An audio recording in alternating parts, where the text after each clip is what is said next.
Hello there, and welcome back to Unapologetically Brielle. Today I want to share a story with you, my birth story, which was insane. I gave birth here in Costa Rica alone, and it was one of the most terrifying while simultaneously empowering experiences of my life. It most certainly carved out the woman that I am today. And it showed me how much I'm actually made of. So I want to share that journey with you because I'm so grateful for it. Also humbled by it. So at 20 weeks pregnant, I was still in Texas. And I saw a doctor there. I had been seeing him periodically, and he looked at my ultrasound and told me that I had a condition called placenta previa and that I wouldn't be able to deliver naturally. And I did not want to accept that at all. Those of you who don't know what placenta previa is, it is basically when the placenta is low-laying. It's the bottom of the uterus. Typically, a healthy placenta is at the top of the uterus. The umbilical cord comes down and feeds the baby. It is connected to the mama's arteries, and the baby is safely at the bottom, and the placenta is safely at the top. But in my case, and actually 45% of pregnancies, the placenta was at the bottom of the uterus. And 9 times out of 10, as the uterus expands, the placenta can magically migrate. So when the doctor told me that this was my situation, I did not accept it. I started doing a lot of visualization and praying that my placenta was magically migrating. I wanted to have a natural birth. I had found a midwife, and I was connected to her, and I was going to be staying at her house in her birthing nest next to her house. I had the whole thing planned out, and having a C-section was not a part of the plan. If you have real placenta previa, giving natural birth would be fatal to both you and your baby. So I don't see that doctor again. I moved to Costa Rica at 24 weeks, and I meet my midwife right away. She looks over my medical records and says that we need to go and get an ultrasound the next day. They needed to see what the actual situation was because from the medical records, it was not looking good. We go, we get the sonogram, and I'm told that it's absolutely not possible for me to give birth naturally, that my placenta is completely at the bottom of my uterus and my cervix is in the middle.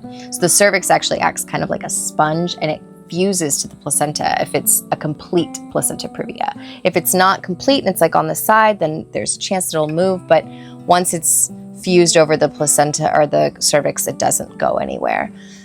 So that was heartbreaking. I was absolutely shattered. But of course, our lives being safe was the most important thing. So I was going to have to schedule the C-section. I couldn't go past a certain date because he would become too heavy and too much pressure on the placenta. So I was trying to magically channel him and choose a birth date that I felt was in alignment with him, being a spiritual person and a person who cares about astrology. I did not feel right scheduling his birthday. I felt it was something that he needed to choose.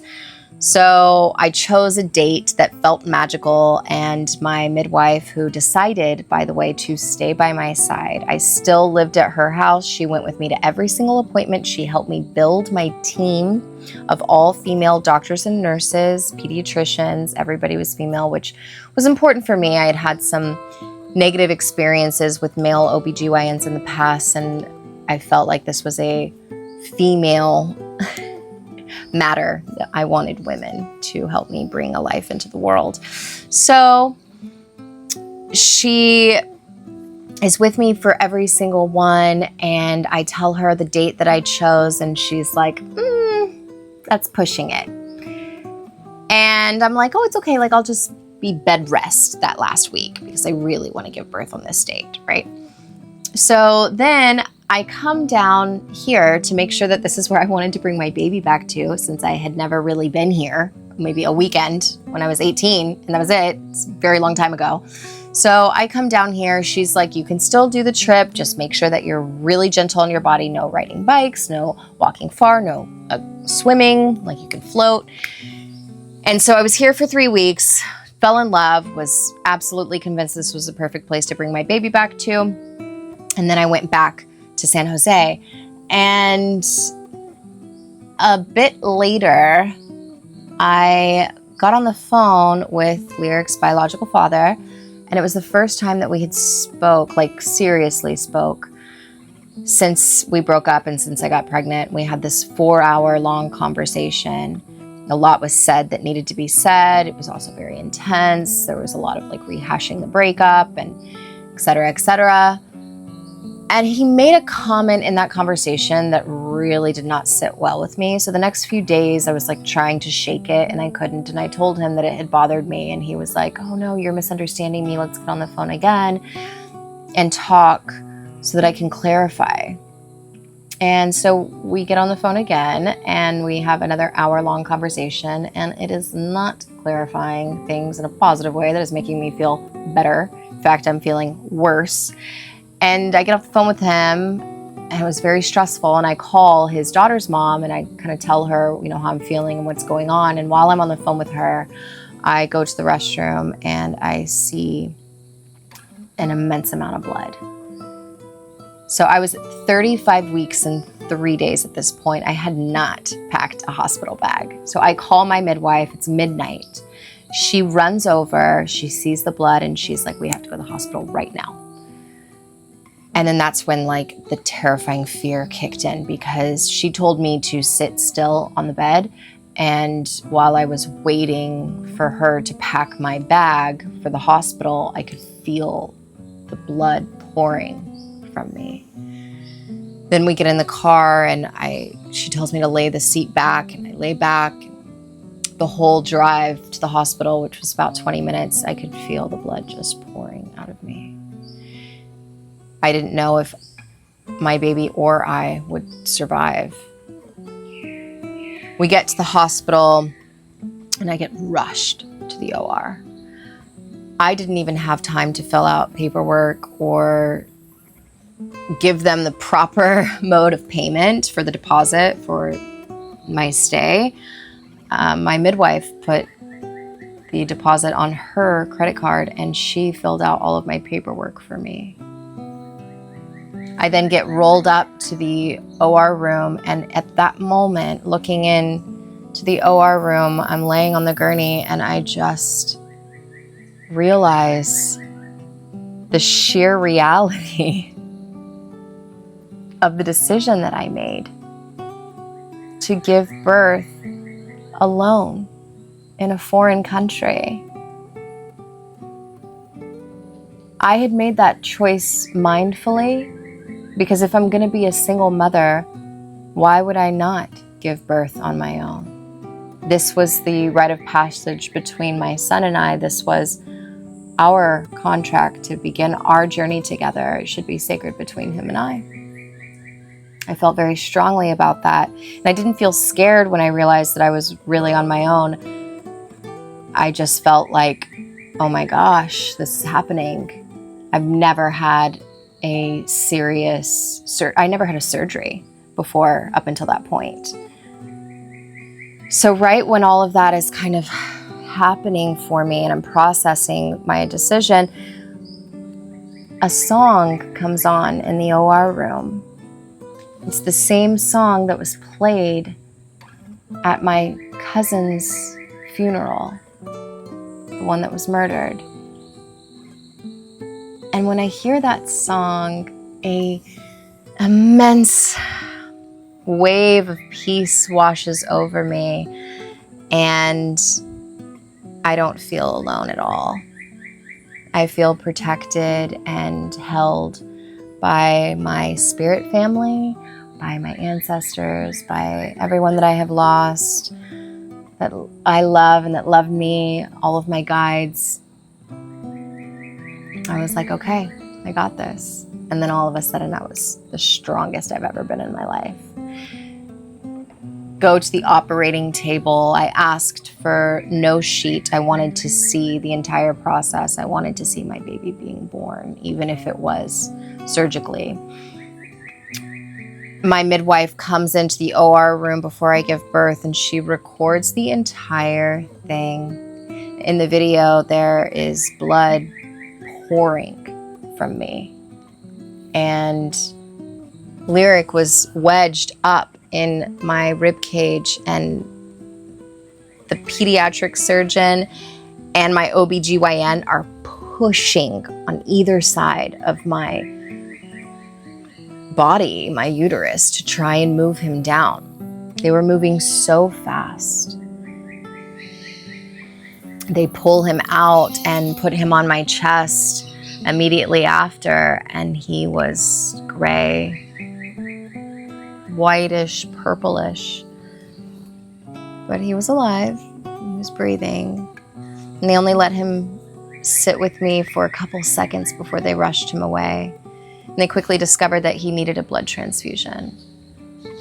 So I made the decision to allow him to be transferred to a public hospital. I gave birth in a private hospital, but it didn't really make sense for me to stay in the public hospital with him. It would be very expensive, and the structure of care, or the quality of care that he would get in the private hospital was the same, if not better, in the public hospital.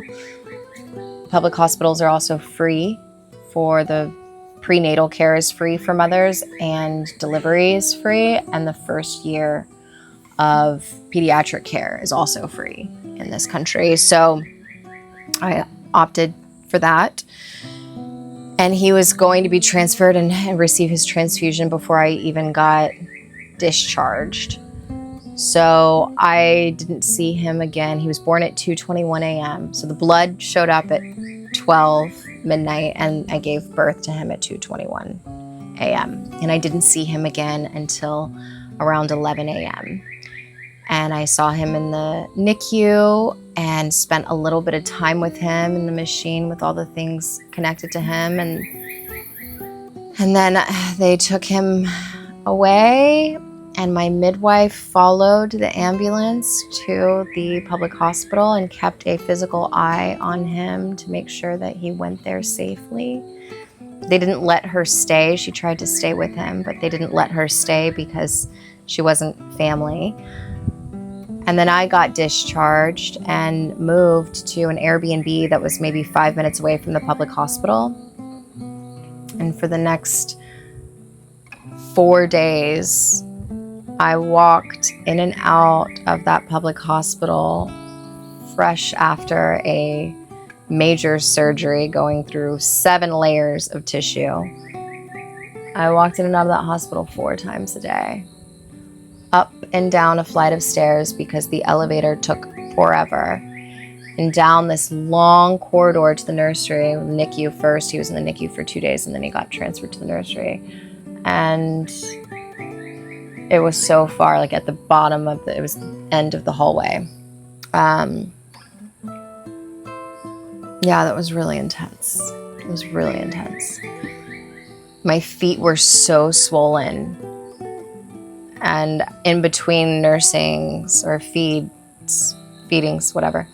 Anyways, in between, I would lay out in the grass in front of the hospital with all the nurses and doctors and people walking around, and put my feet up against a tree to try and help the swelling go down. I was the only mother in the entire nursery that was there for every single feeding. I was determined to make sure that he was a breast milk baby.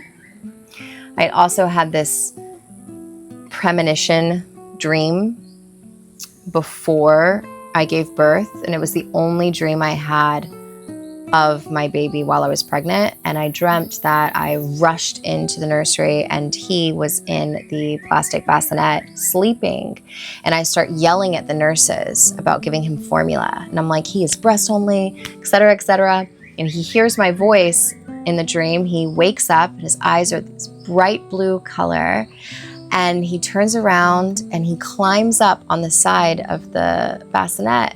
And I'm like freaking out in my dream saying, oh my gosh, you can't stand. You're too little. You're too young. Like, you can't stand. You're not strong enough. And it just gave me this sense of peace of knowing that my baby is really strong. And it also gave me this sense that I needed to be on top of his nutrition.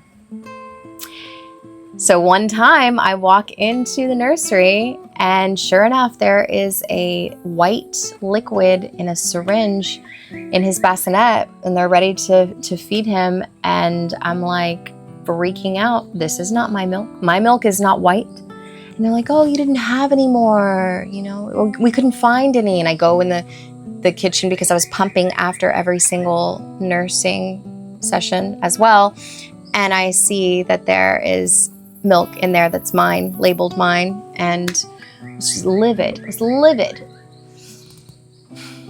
But he's safe. We made it out. What happened during those first few days, I don't know for sure, but it made us stronger. And when I finally was able to bring my baby home, it was the most beautiful feeling that I've ever experienced in my life.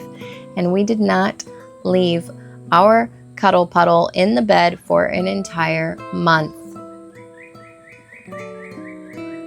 I was able to be with him consistently, just him and I. My midwife would come in to check him. Of course, I took him to a pediatric check, but other than that, it was just us. So lucky to just have him. And I did this ceremony after I brought him home in the backyard of my midwife's house.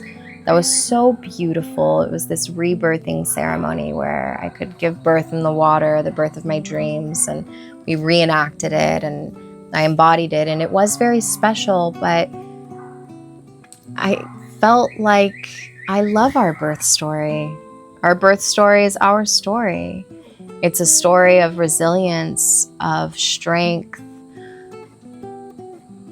And that says a lot about both Lyric and I. And it's been a magical, beautiful ride ever since. I pray that I do experience pregnancy again one day with a loving partner that can hold space for me in a powerful way. And it's possible that I wouldn't have placenta previa next time, and it's possible that I could have a VBAC, a vaginal birth after a cesarean. So who knows? Who knows? Lyric's almost 2, and my body's had plenty of time to recover. They say 3 years. I'm definitely not trying to have a baby right now with anyone because there's no one in my life in that way. But who knows? Whatever's meant to be will be. And if it's Lyric and I, and that was the only birth that I experienced, then that's the only birth that I experienced. And I'm so grateful for it because I have an incredibly beautiful, healthy, strong baby. And my body is so strong and capable. And I'm just amazed at how far she was able to go to care for her baby. It's amazing, us mamas. So all births are beautiful, all births are magical, no matter how it happens, as long as you and your baby are safe. That's the most important thing, and you're a warrior, mama. You are a warrior. And to those beautiful, supportive partners out there, the ones that are, with their women or not with their women, but their women or a woman is carrying their baby, be gentle with her. It is the most sacred time in a human's life, and it's a delicate time, so treat that with tender, tender care. Okay, that is all for now. Thank you for listening and joining me, and I'll see you soon.